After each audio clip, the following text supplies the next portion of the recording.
अंधी सास की चालाक बहू। लो कर लो बात।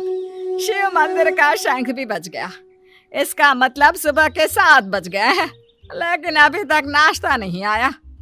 अरे बहू, ओ पूनम बहू, अरे इस अंधी बुढ़िया को इस जन्म में नाश्ता नसीब होगा कि नहीं?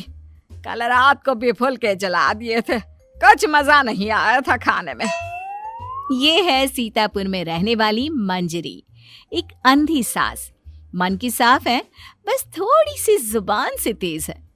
मंदिर के शंखनाद से ही इन्हें पता चल जाता है कि वक्त क्या हो रहा है। और ये रही इनकी चालाक बहू पूनम। अच्छा हुआ जो मैंने ऑनलाइन ऑर्डर कर दिया सब कुछ, वरना ये बूढ़ी लाठी मेरी छाती पर मूंग दलने लग जाती। अरे बहू, तू घर में है भैया, चल बसी। हाय राम, ऐसा न कहो सासू माँ, दिन में एक बार तो भी माँ सरस्वती जुबान पर बैठती हैं।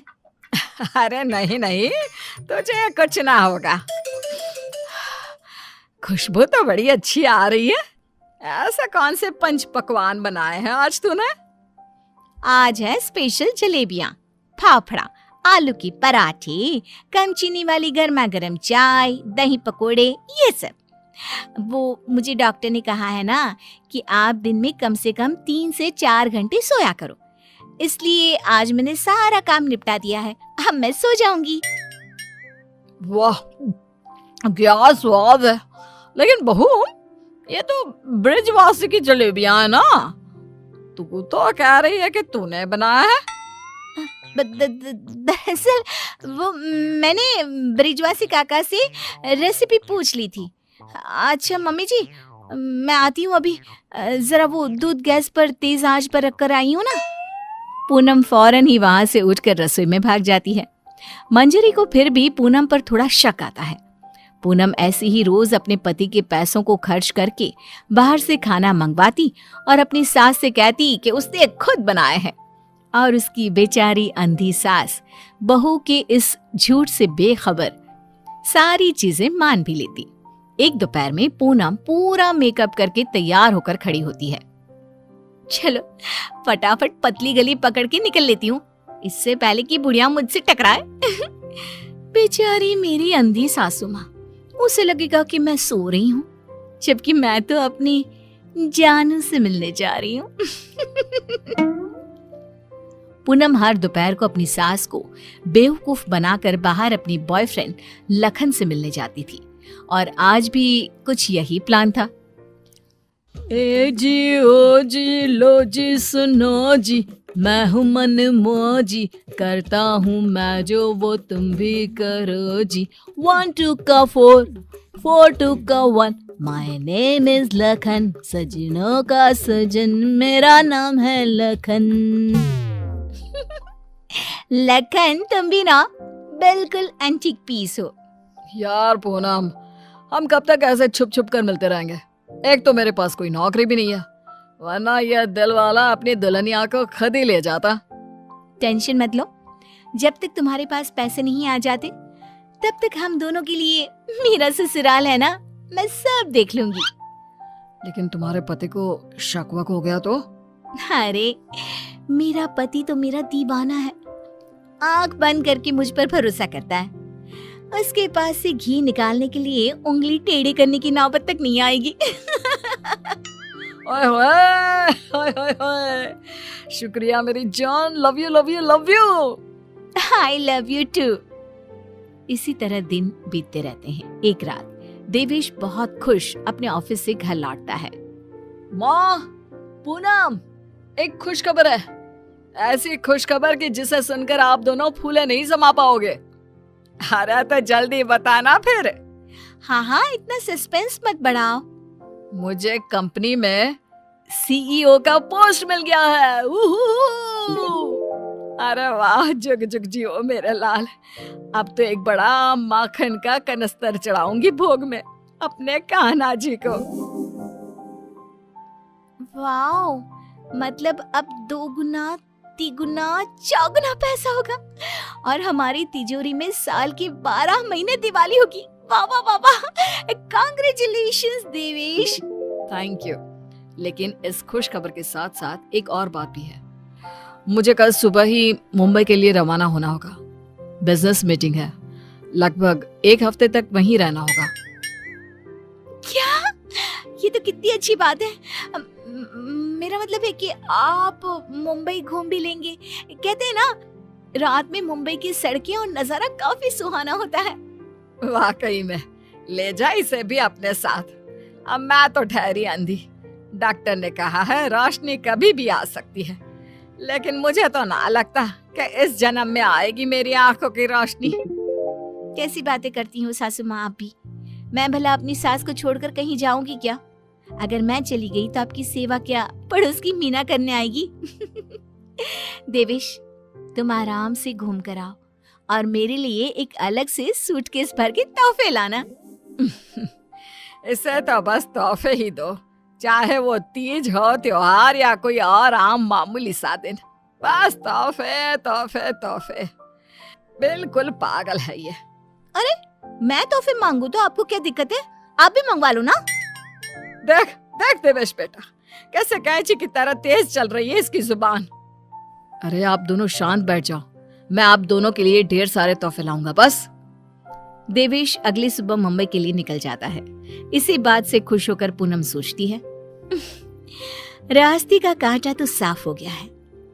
अभी मैं चुपके से मेरे लखन को घर पर भी बुला सकती हूँ। इस अंधी बुढ़िया को तो कानों कान भनक भी नहीं लगेगी।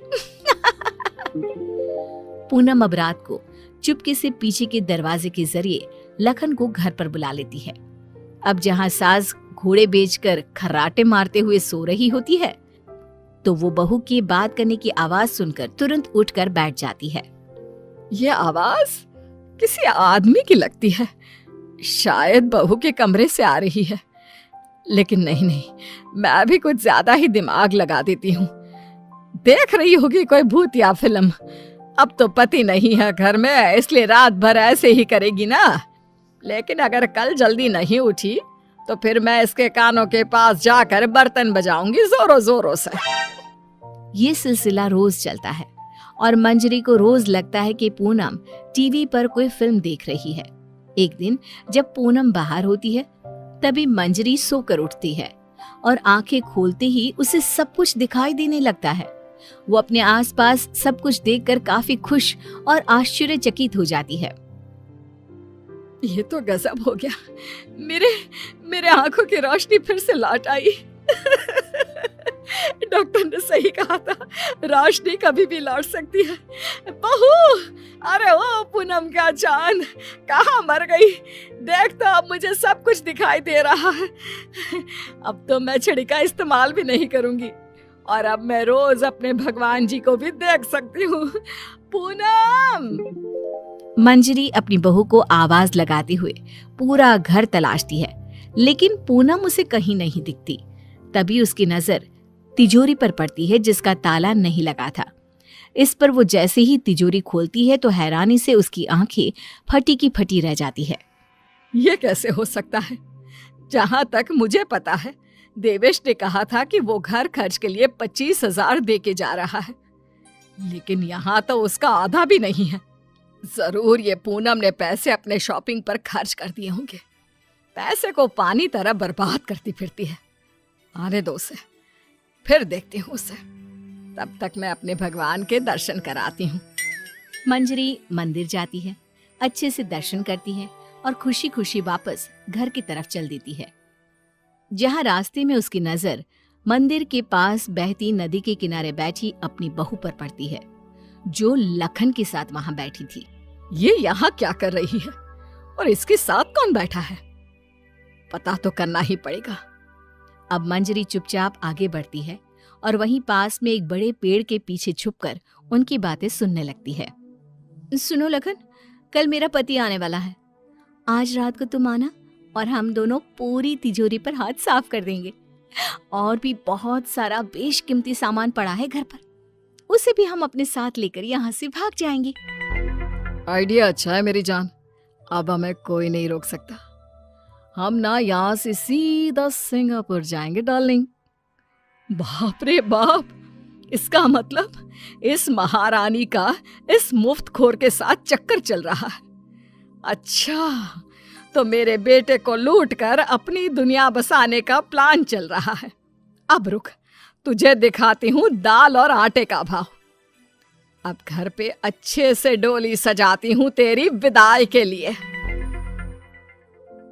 मंजरी वहां से चली जाती है और कुछ देर बाद जब पूनम घर लौटती है तो वो दोबारा उसके सामने अंधी होने का नाटक करने लगती है।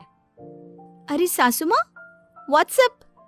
अरे कुछ नहीं बेटा, बस वो देवेश की याद आ रही थी। अरे सासू माँ, इतना लोड क्यों ले रही हो? वैसे भी वो कल तक वापस आ ही जाने वाला है, फिर क्यों खामखा परेशान हो रही हो आप? वैसे भी कल से आप दोनों माँ बेटे अपने रोने के दिन भरने शुरू कर देना। क्या कहा?